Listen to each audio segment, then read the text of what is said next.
임차인이 이렇게 나올 경우 당황해서 임차인의 무리한 요구를 받아들이거나 많은 양보를 하게 되는 임대인들이 많은데요. 누수 발생 시 책임 문제에 대해서 사람들이 잘못 알고 있는 대표적인 오해가 있습니다. 바로 임대차실에서 누수로 인해 임차인에게 피해가 발생했을 때 당연히 임대인에게 그 책임이 있다는 것입니다. 안녕하세요. 당신을 위한 부동산 컨설팅 채널 임대차의 모든 것입니다. 드디어 여름이 끝났습니다. 옛날에는 여름이 뭔가 설레이고 기대되는 계절이었는데 건물을 임대하고 관리하는 입장이 되고 난 후에는 여름은 긴장되고 걱정되는 계절이 되어버렸습니다. 아마 이 영상을 보는 임대인 중 많은 분들도 저처럼 느끼실 텐데요. 바로 누수 때문이죠. 누수와 관련해서 임차인 입장에서의 임차인을 위한 콘텐츠는 정말 많이 찾아볼 수 있습니다. 누수 피해 이렇게 하면 된다. 임대인에게 손해배상 청구해라. 아마 임차인이 직접적인 피해를 입은 당사자이기도 하지만 또 이런 컨텐츠를 만드는 법조인분들, 손해사정사분들에게는 손해배상을 청구해야 하는 임차인들이 그들의 잠재 고객이기 때문이겠죠. 반면 임대인 입장에서의 컨텐츠는 거의 없었습니다. 건물 유지보수를 하시는 분들 측면이 누수 방지가 아니라 임대인 입장에서 임대인 관점에서 누수 피해에 어떻게 대처하는지 알려주는 컨텐츠는 찾기 어려웠습니다. 이상하죠? 임대인 또한 누수 때문에 자산 가치가 하락하거나 수리 비용이나 손해배상을 제공해야 하는 누수 문제에 있어서 직감적적인 피해자입니다. 단순히 부동산 소유주라는 이유로 누수 피해의 가해자이고 책임을 져야 하는 사람이라는 인식이 팽배하고 실제로 많은 분들이 그런 대우를 받고 있는데 임대인을 위한 컨텐츠는 없는 것이 좀 안타깝게 느껴졌습니다. 이렇게 정보가 없다 보니 어려움을 겪는 임대인분들이 많은데 오늘은 임대인 입장에서 누수 처리 어떻게 하면 되는지 알아보겠습니다. 우선 이번 영상은 크게 첫 번째 상가에서의 누수 문제를 살펴보고 두 번째 임차인의 누수 피해 발생 시 어떻게 임대인은 대처해야 하는지 마지막으로 누수로 인한 피해를 미연에 방지하는 방법에 대해서 얘기해 보겠습니다. 누수가 없는 건물은 존재하지 않습니다. 신축이든 구축이든 누수 문제는 모든 건물에서 필연적으로 발생할 수밖에 없습니다. 물이란 것이 중력에 의해 아래로 흐르고 스며드는 것이 자연스러운 것인데 건물은 그것을 부자연스럽게 하는 존재죠. 정해진 곳으로만, 의도한 곳으로만 물이 흐르고 빠져나가게 해야 합니다. 넓은 면적을 차지하는 건물에서 이러한 부자연스러움을 유지하기가 굉장히 어렵습니다. 물은 그런 걸 용납하지 않습니다. 어떻게든 틈을 찾고 그 틈 사이로 스며듭니다. 누수를 경험해 본 분들은 아시겠지만 누수라는 것이 한 번에 쉽게 잡기는 어려움이 있습니다. 옥상에서 새는 것일 수도 있고 배관에서 새는 것일 수도 있고 외벽에서 새는 것일 수도 있죠. 건물에는 누수의 원인으로 의심될 만한 요인들이 많기 때문에 하나하나 그러한 요인들을 막아가는 속어법으로 누수 방지를 하게 됩니다. 저도 여름에 폭우가 쏟아지면 내부로 비가 스며드는 임대차실이 두세 군 있는데 그동안 누수 원인이 옥상으로 의심돼서 옥상에 누수 공사를 몇 번 했습니다. 그런데도 누수가 완벽히 잡히질 않아서 이번 장마가 끝나고 얼마 전 외벽에 누수 방지 작업을 했습니다. 이번엔 작업자분들이 외벽에서 작업하시면서 찍은 외벽에 있는 틈이나 구멍이 난 부분들 사진입니다. 원래는 노후된 창틀 쪽으로 비가 내부로 유입되는 경우가 많아서 주로 그 부분을 보수하려고 맡긴 것인데 이 사진들을 보니 생각보다 더 많은 부분들이 누수의 요인이 될 수 있는 상황이었습니다. 그동안 임차인들이 간판을 달고 떼면서 생긴 구멍들, 간판하시는 분들이 기존 간판을 떼면서 구멍을 메꾸지 않고 새로 뚫고 달기만 하니까 생긴 구멍이죠. 외벽 마감재 사이사이 틈새들, 난간을 설치하면서 생기는 틈새, 창틀이 오래되면서 벗겨지는 실리콘, 자연적으로 생겨난 틈, 인위적으로 생겨난 틈, 생각보다 보수할 곳이 많았습니다. 평상시에는 괜찮다가도 요즘 여름처럼 단시간에 많은 비가 쏟아지면 이런 것들 때문에 생각지 못한 곳에서 누수가 발생할 수도 있기 때문에 누수가 어디서 발생하는지 확인하고 방지하는 것은 건물 전체를 구석구석 스캔하듯이 확인하지 않는 이상 어려울 수밖에 없습니다. 임차인은 완벽한 누수 방지를 원하고 그것이 당연한 것이라고 느끼겠지만 완벽한 누수 방지라는 것은 존재하기 어렵습니다. 의지만 있다고 되는 것이 아니고 돈만 내서 공사한다고 쉽게 해결할 수 있는 일이 아니기 때문입니다.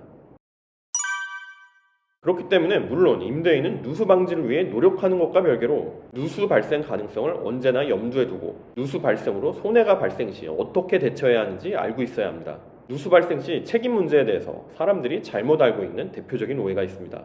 바로 임대차실에서 누수로 인해 임차인에게 피해가 발생했을 때 당연히 임대인에게 그 책임이 있다는 것입니다. 누수 발생 시 누가 책임져야 하는가? 이 물음에 답하려면 수선 의무와 손해배상에 대해서 알아야 합니다. 먼저 수선 의무부터 알아보죠. 민법에는 임대인의 수선 의무에 대해서 명시되어 있습니다. 민법 623조 임대인은 목적물을 임차인에게 인도하고 존속 기간 중 그 사용, 수익에 필요한 상태를 유지하게 할 의무를 부담한다. 이렇게 임대인에게는 수선 의무라는 것이 있기 때문에 만약 누수가 건물의 하자 때문이라면 임대인은 누수가 발생하는 부분을 수리해서 임차인이 임대 목적에 맞게 사용 수익할 수 있도록 임대인으로서의 의무를 이행해야 합니다. 법조문만 보면 누수 발생 시 임대인이 수리해줘야 하는 게 맞긴 한데 현실에서는 이 조문의 적용이 그렇게 단순하지 않습니다. 이것 때문에 임대인, 임차인 간에 많이들 다투는데 왜냐하면 누수가 건물 문제 때문에 발생하는 것이 아니라 임차인의 인테리어나 시설물 때문에 발생하는 것이라면 임대인은 그러한 누수에 대해서는 수선 의무가 없기 때문입니다. 그런데 앞서 말한 것처럼 누수의 원인을 명백히 밝히는 것이 쉬운 일은 아니죠. 누수 전문가들도 누수의 원인을 한 번에 파악해서 완벽하게 잡을 수는 없습니다. 어떤 누수에 대해서 임대인이나 임차인이 누수의 원인을 밝히기 위해 누수 전문가를 불렀다고 해봅시다. 누수의 원인이 애매한 상황이라면 임대인이 데려온 전문가는 아무래도 임차인 책임으로 돌리기 쉽고 임차인이 데려온 전문가는 임대인 책임으로 돌리기 쉽겠죠. 누가 데려온 전문가냐에 따라서 누수의 원인과 책임이 달라지는 것이죠. 만약 임차인이 누수에 대해서 임대인에게 보수를 요청해도 임대인이 요청을 무시하고 아무런 대처를 해주지 않는다면 상황이 참 난감해집니다. 임차인이 임대인의 수선 의무 불이행에 대한 책임을 묻고 싶어도 그것이 건물의 문제 혹은 임대인의 과실 등 임대인 측의 문제가 누수 발생의 원인이었다는 것을 임차인 쪽에서 입증해야 합니다. 즉 입증 책임은 누수가 상대방 때문에 발생한 것이라고 주장하는 쪽에 있고 눈으로 확인 가능한 누수 원인을 찾아 그것을 입증해야 합니다. 명백히 원인이 드러나 있는 상황이 아니라면 건물 내부에서 벌어지는 일을 입증하는 것이 쉬운 일은 아니겠죠. 그래서 실무에서는 적당히 양쪽이 협의해서 누수공사 비용을 함께 부담하거나 임차인의 과실이 없는 것이 당연한 경우에는 임대인 쪽에서 전액을 부담하는 경우가 일반적이지만 이러한 공사 비용이 부담스러운 임대인이나 임차인이라면 서로 책임을 미루게 되어 문제가 해결되기 어렵고 나중에는 더욱 문제가 커지게 될 가능성이 높습니다.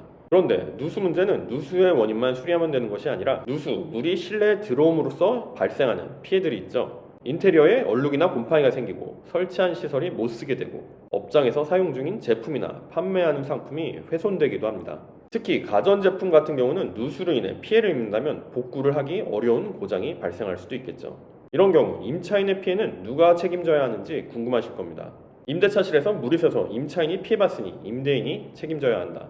임차인 입장에선 당연히 이렇게 생각되고 이것이 일반 상식에 가깝겠죠. 그런데 한번 이렇게 생각해보죠. 예를 들어 월세 100만원짜리 상가에서 화가들 그림을 전시하는 화랑을 운영 중인 임차인이 있다고 가정해봅시다. 어느 날 폭우가 왔는데 밤새 누수로 작품들이 다 못쓰게 되어서 상품 가치를 잃었습니다.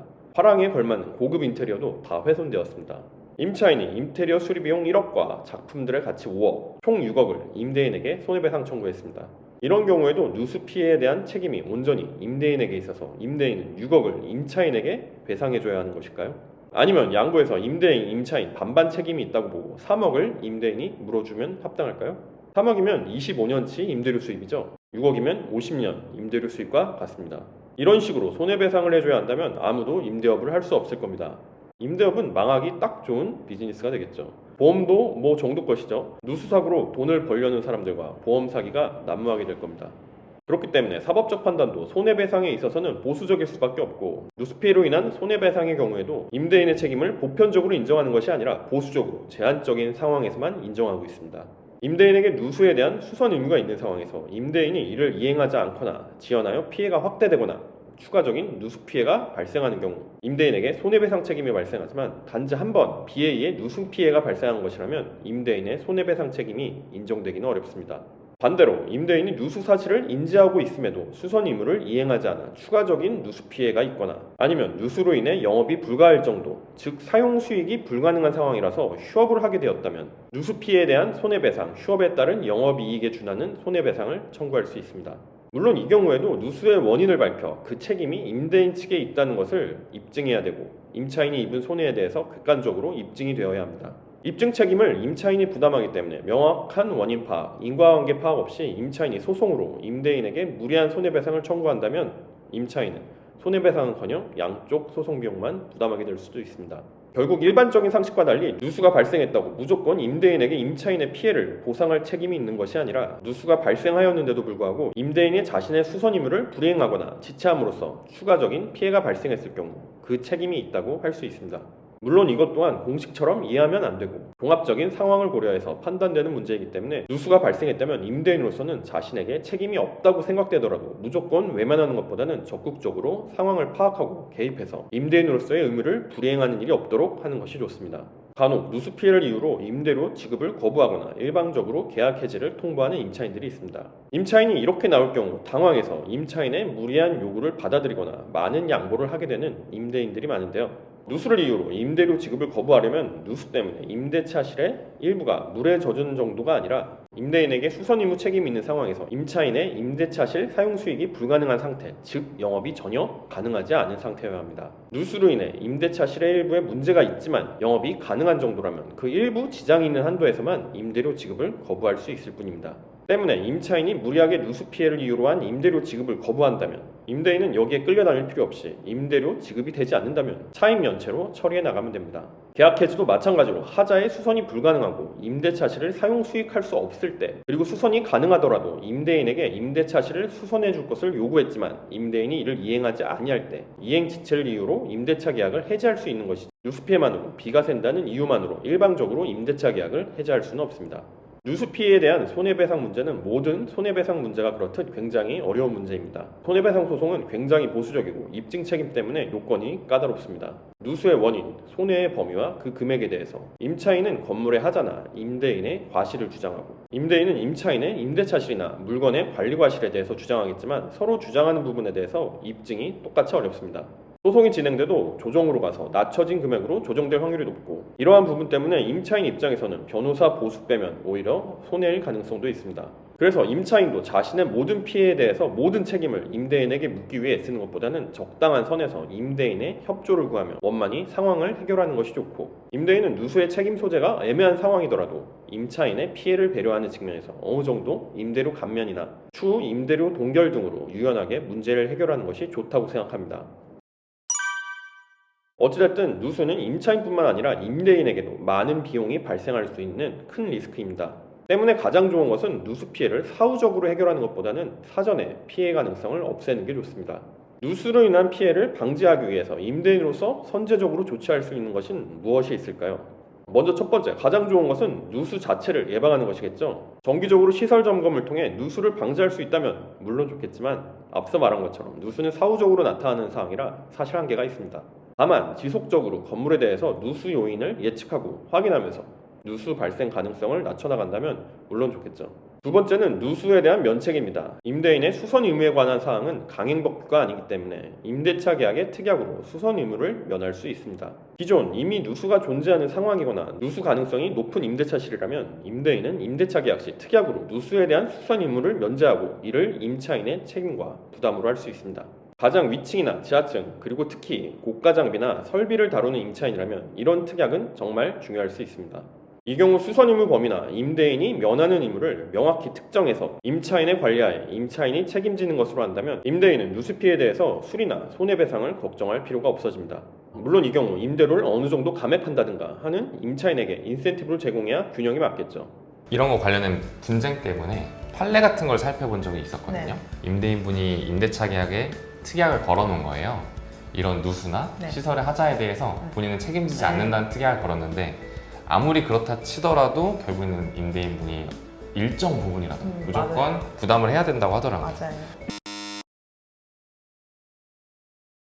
세 번째는 폭우가 예상되면 임차인들에게 임대차실에서 시설이나 물건에 대해서 누수 피해가 없도록 주의를 기울이라고 고지하는 것입니다. 딱히 이것을 한다고 임대인이 관리를 잘해서 누수 책임에서 벗어나거나 그런 것은 아니지만 최소한 임차인의 피해를 줄일 수 있고, 그럼에도 불구하고 임차인 누수가 예상되는 상황에서 물건 관리에 주의를 기울이고 대응하지 않았다면 임차인의 물건 관리 책임도 어느 정도 있다고 볼 수 있겠죠. 임대인으로서 건물 관리에서 가장 어려운 것이 누수입니다.